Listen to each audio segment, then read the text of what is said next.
En vous référant à la loi, vous verrez que cette commission est composée aussi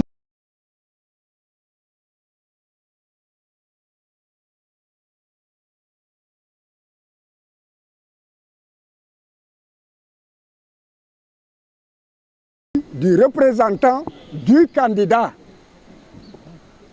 Et pour savoir, lorsque nous sommes entrés, on a le président Badio Camara. Le fait que le dossier était incomplet. Donc, c'est qu'il y a une violation flagrante de la loi.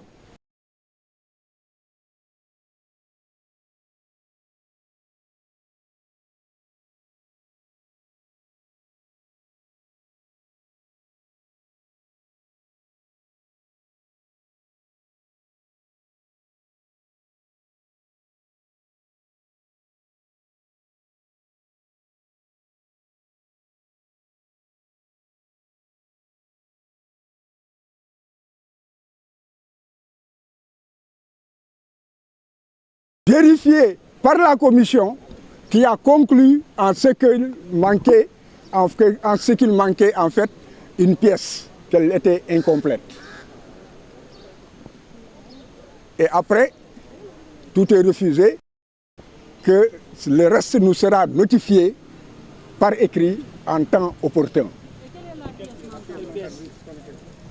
Vous ne m'avez pas écouté. Quand je lui ai posé la question,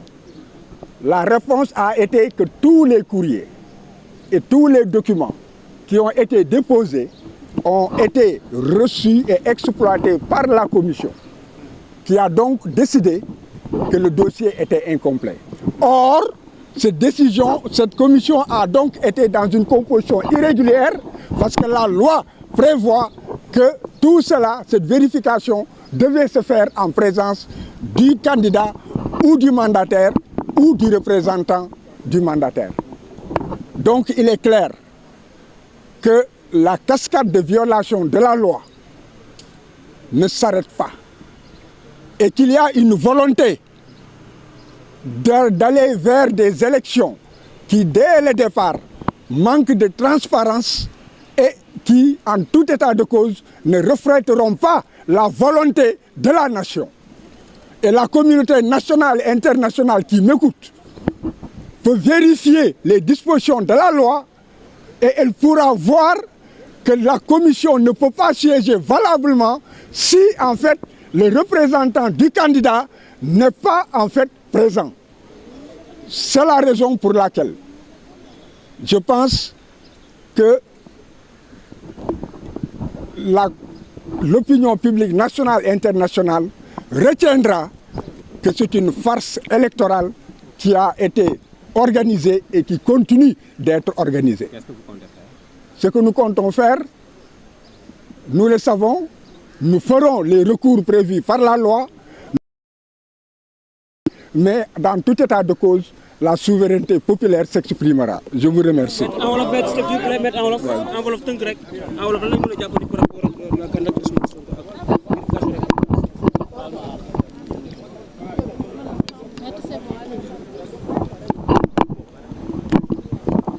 li may wax moom moo di que addina bi seede na ni que maanaam élection yu ñuy wax du ay élection ay farce la farce nag xaw ma nu ñu koy waxee ci wolof ngeen baal ma ay tappale la te tappale bi ñëpp gis nañ ne que ba yëf yi tàmbalee ba tey ay tappale la justice la mu wax yëpp dañ koo jël sànni ko ci maa tey ak doole la ñu wéy matt ne ko Ousmane Sonko du bokk ci candidat yi mu neex ko mu naqari ko mu neex ña ànd ak moom mu naqari leen mu neex réew mi mu naqari réew mi mu neex addina bi mu naqari addina bi ci loolu la ñuy wéy léegi nag ci kaw complot boobu sunu dossier fexe nañu ba dugal ko bañ ko dugal li da leen bett bañ ko yëgee dañoo déterlu léegi nag tey la ñu waroon xool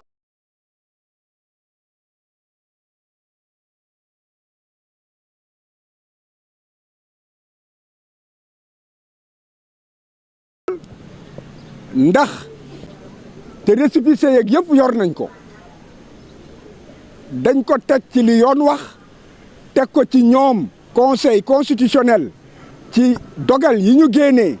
nekk bu fekkee ne que lii ak lii am na lii ak lii ak lii lay wéy la nga xam ne loolu lañ ne loolooy wéy loolu yëpp jot nañ ko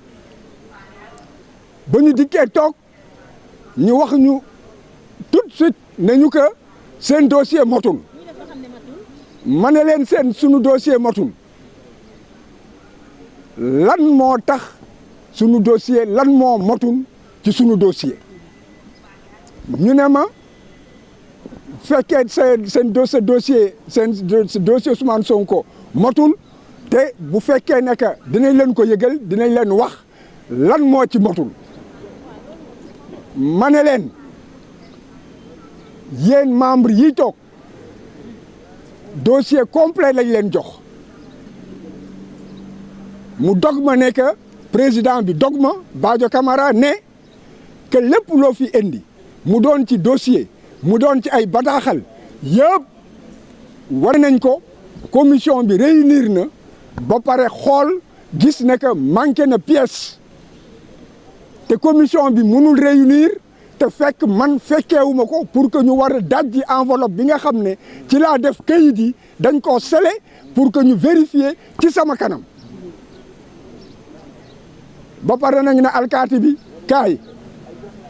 ñu yëkkati dafe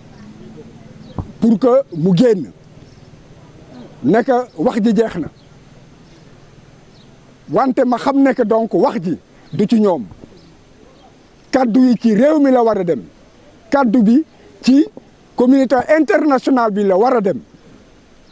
ñu xam ne que lii ñuy def ay caaxaan la lii ñuy def jaarul yoon doole bii ñuy jaay lii lépp en fait jarul que ñuy muur nit ñi puudar ndax wane nañu ñoom la ñu bëgg wane nañu nañu demee clé USB yi ñuy joxe gis nañ ne que ñi nga xam ne que yàgg nañu fii ay lu mot ñaar fukki at fanweeri at ñu ngi ci ay élection ñu ngi seeni nit rejeté nañ ko parce que dañu naan que clé yi kenn liiru ko clé yi kenn amul fii ko kenn mënul waat nekk clé bi ñu la jox fichier bi conseil constitutionnel yor boobu clé moom lañ la jox kenn xamul ndax fii clé yi ñu la jox virusé wuñ ko kenn xamul ndax clé bi ñu jox Boubacar Camara ak clé bi nga xam ne moom la ñu jox Aïda Mbodj que clé yi benn la alors que lépp dafa war a leer mu leer nañ mel ni seetu nit ñi xam la ñuy def xam la ñuy teg seen tànk xam lañ leen laaj ñu mën cee ñu mën cee jaar wante ba tey ji dara leerul lépp jéegoog jéego la jéego boo jéegi ñu génnee dara tegaat gàllankoor sa kaw boo fexee ba jàll ko ñu génnewaat beneen daal gàllankoor ay tappale élection la nee nañ duñ ko wax alors que la manqué sama dossier amuñu droit ubbi dossier bi te man fekkeewuma ko ñu ubbi ko sama kanam li ñu war a def moom moo di que foog addina bi xam li xew doole ba ñuy jaay te xam ne que loolu dañ ko fas yéene continuer loolu lu am solo la li ñu war a def moom moo di que ñun ci yoon la ñuy topp ci yoon li nga xam ne moom moo ñuul ci soow mi moom moo di que yoon fa mu ne fa la ñuy jublu pour ñaxtu ñoom kott lañ fay fekkaat wante du tere dinañ ko def na àddina seede rek nekk ci ay tappale lañ jëm jërëjëf. mu nekkoon maître Clédor ginnaaw bi nga xam ne Sané damay jël automatiquement rek ñu daal di cadré li nga xam ne moom mooy mbir yi Talla Sylla ñu jël mandataire Talla Sylla balaa ñuy si li nga xam ne moom mooy ñeel élection présidentielle yi nga xam ne mandataire Thione donc dégg ngeen ki nga xam ne moom mooy maître Clédor ginnaaw xibaar yi nga xam ne indi na ko par rapport ak leeral yi nga xam ne. par rapport les candidats qui ont été recalés ñoom ñoo constitué un front donc yéen a ko dégg candidat yi ñu recalé ñooy former un bloc pour daal di. pas recalé candidat yi nga xamante ne dañoo ne seen fichier mënuñu ko exploiter. Ok. Donc.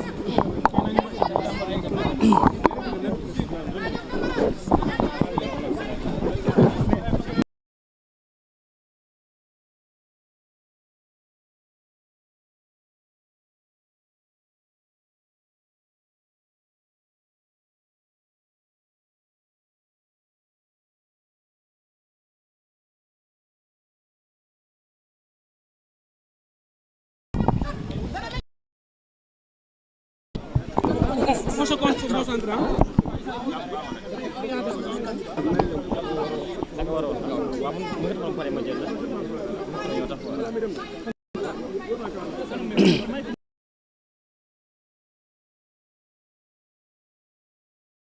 Non, c'est les candidats.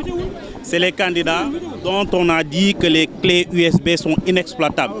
Ils se sont retrouvés dans un cadre pour faire ce qu'on appelle une déclaration de presse, oui, pour les mandataires. Allez. Donc, d'accord. Donc, c'est bon, je peux commencer. Alors, assalamu alaikum, bonjour tout le monde. Alors, nous allons très rapidement vous faire part de la déclaration. C'est M. Youssouf Diallo,